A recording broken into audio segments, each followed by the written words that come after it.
Python is a high-level interpreted programming language famous for its simple programming syntax, code readability, and English-like commands.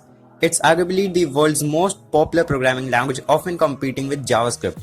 That's because both are powerful and easy to learn languages, yet suitable in professional softwares like web apps, desktop apps, and server-side scripts. In fact, some part of famous websites like YouTube, Netflix, and Instagram are made on top of Python. So now you may have got an idea how popular and powerful it is. It was created by Guido van Rossum and released in 1999, who named it after Monty Python's Flying Circus.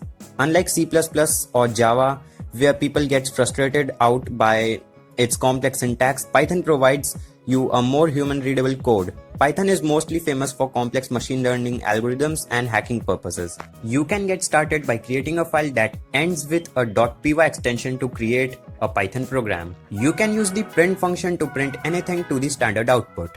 You can also create a variable by setting a name equal to a value.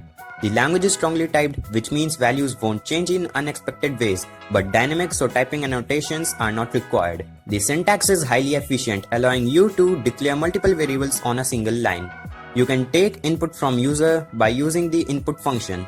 Python also uses indentations instead of curly brackets or semicolons, which makes the code way more clean. Python also supports other data types such as lists, tuples, and dictionaries for more control over memory manipulation. You can also import any module using the import keyword and use the pre-built features for your advantage. Python is also object-oriented, so you can create blueprints of almost anything you want. It has a huge ecosystem of third-party modules which you can use for various purposes, such as NumPy for complex yet fast calculations, OpenCV for image processing, TensorFlow for machine learning, Django for web development, and countless others. These modules can be installed by using the pip package manager. Hope you enjoyed and learned something new from this video.